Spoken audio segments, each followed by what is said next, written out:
Hello everyone, welcome back to my channel @vlog_অনন্যা। তোমরা অনেকেই দেখেছো আমি মায়াপুর গেছিলাম। তো আমি তারই কিছু মোমেন্ট শেয়ার করব, কিভাবে গেছিলাম, কোথা থেকে গেছিলাম, সেসব কিছু। আমরা টোটোতে করে রামপুরহাট এসেছিলাম, তারপর আমরা ওখান থেকে ট্রেন ধরতাম।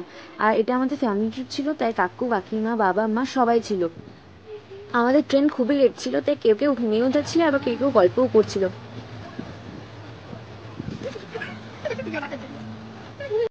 ট্রেন লেট হওয়ার জন্য আমাদের অনেক লেট হয়ে গেছিলো আজিমগঞ্জে পৌঁছাতে। তারপর আমাদের ট্রেন ছিল 7:15-র দিকে। তো ওখান থেকে আমরা ট্রেন করে আবার যেতাম নবদ্বীপে।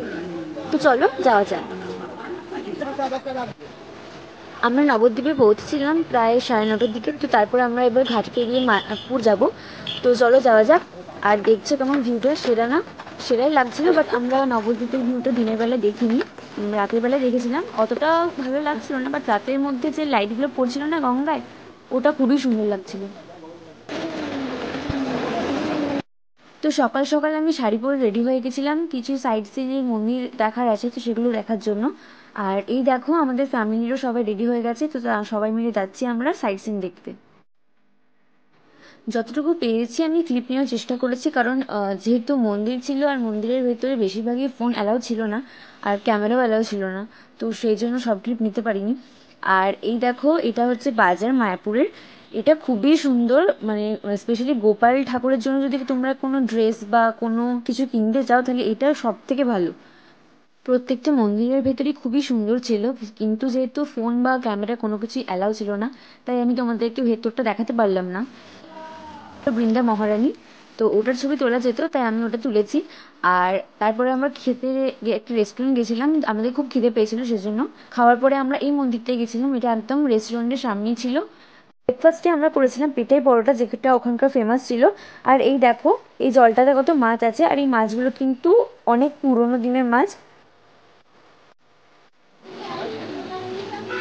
সব মন্দিরের পাশেই প্রায় ছোটো ছোটো দোকান বসেছে, আর সমস্ত দোকানে গোপালের জিনিস। আর এই দেখো, এখানে আমি তিলক কেটে নিয়েছি। মায়াপুর আসবো আর তিলক কাটবো না, এটা হতে পারে? তাই আমিও কেটে নিয়েছি। তো চলো দেখা যাক এরপরে।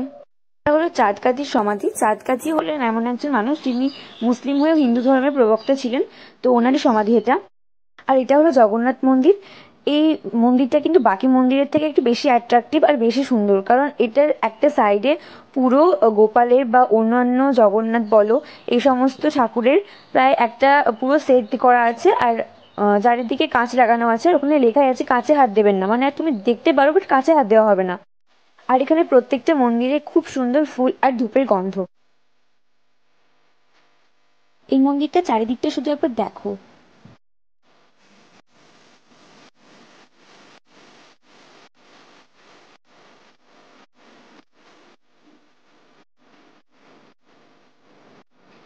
আর এটা একটা পুরো নৌকার মতো কিছু একটা ছিল, যেখানে আমার মনে হলো যে ঠাকুরকে ওর মধ্যে রেখে অনেক সময় স্নান করানো হয়, তো এরকমই কিছু একটা হবে। আর ওই দূরে আর একটা মন্দিরও ছিল, ওটা খুব একটা বড় ছিল না, ছোট মতো একটা মন্দির ছিল। রোদে রোদে ঘুরে আমাদের অবস্থা সত্যি খুব খারাপ হয়ে গেছিল, তাই আমরা একটু ডাব খেয়ে নিয়েছিলাম। তারপর আমরা চলে গেছিলাম মেন মন্দির মানে ইস্কন মন্দিরে। আর দেখো একবার ভেতরের দোকানগুলো কি সুন্দর দেখতে। এখানে বেশিরভাগই সব ঠাকুরের জিনিস, মানে চন্দন বলো বা আমি আগেই বললাম গোপালের সমস্ত জিনিসপত্র।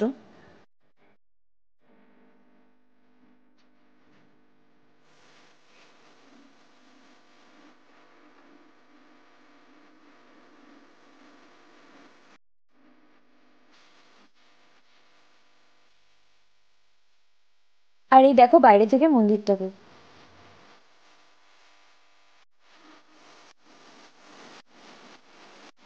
এখানে মেখলা বা গোপী ড্রেস যেটা বলে না, সেটা কিন্তু এখানে সত্যি খুবই বিখ্যাত।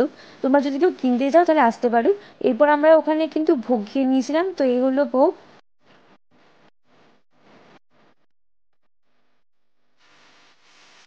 দিনে কি কি ঘুরেছি মোটামুটি তোমাদের দেখানোর চেষ্টা করেছি। আর রাত্রে মায়াপুরটা দেখতে কেমন লাগে বা ইস্কন মন্দিরের ভেতরটা দেখতে কেমন লাগে, সেটা জন্য দেখতে হবে নেক্সট পার্টটা। আমার চ্যানেলে নতুন হলে সাবস্ক্রাইব করে দিও, আর লাইক কমেন্ট শেয়ার করতে ভুলো না। ততক্ষণের জন্য টাটা।